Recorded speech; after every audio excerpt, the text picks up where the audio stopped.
విజయనగరం జిల్లా చీపురుపల్లి నియోజకవర్గంలో తెదేపా అధ్యక్షుడు కిమిడి నాగార్జున సమక్షంలో వైసీపీ నాయకులు ఆ పార్టీని వీడి తెలుగుదేశం పార్టీలో చేరడంపై జడ్పీ చైర్మన్ మజ్జి శ్రీనివాసరావు సెటైర్లు విసిరారు. వైసీపీ విధానాల నచ్చక ఎవరూ పార్టీ మారడం లేదని, తెదేపా నాయకుల ప్రలోభాలకు బెదిరింపులకే పార్టీ మారుతున్నారన్నారు. దీనిపై తెలుగుదేశం పార్టీ నాయకులు మండిపడుతున్నారు. వైసీపీ విధానాలు నచ్చకే ప్రజలు నాయకులు ఆ పార్టీకి దూరం అవుతున్నారని జడ్పీ చైర్మన్ వ్యాఖ్యలకు కౌంటర్గా వైసీపీకి చెందిన వార్డు మెంబర్ మాట్లాడిన వీడియోను రిలీజ్ చేశారు. ఒక రాజకీయ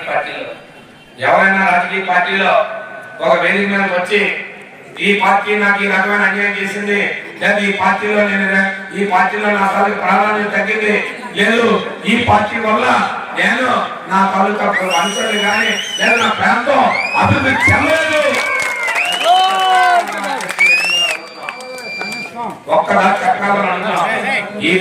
నేను ఈ పాతరకట్ల గ్రామ వార్డు నెంబర్ని.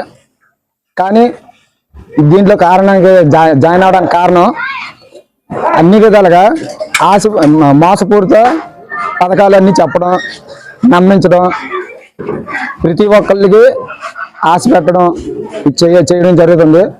దీనివల్ల నేనేమో టీడీపీలో జాయిన్ అవ్వాలని మనస్ఫూర్తి కోరుకుంటాను. ఎందుకంటే ప్రతిదీ కూడా ఏదైనా సరే 6 నెలలకు లేదంటే 3 నెలలకు ఇక్కడ పంచాయతీ మీటింగ్ పెట్టాలి. పెట్టినప్పుడు కూడా తన వార్డు నెంబరు తనకి ఇన్ఫర్మేషన్ ఇవ్వాలని కూడా ఆలోచన లేకుండా చేస్తుంటారు. ఇందువల్ల నలుగురిని కన్సల్ట్ చేసి అందరితో కలిసి మాట్లాడి దీంట్లో జాయిన్ అవ్వడం జరిగింది. ఒకటి ఈ డినామినేషన్ అయితే పూర్తిగా ఇచ్చాము వైసీపీకి.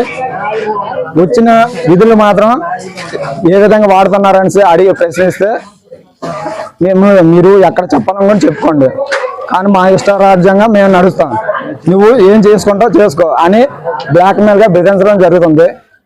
అందువల్ల వాళ్ళు మాకు నచ్చక, మా ప్రజలకు నచ్చక మేము మా ప్రజలతో సహా దీంట్లో జాయిన్ అవ్వడం జరిగింది.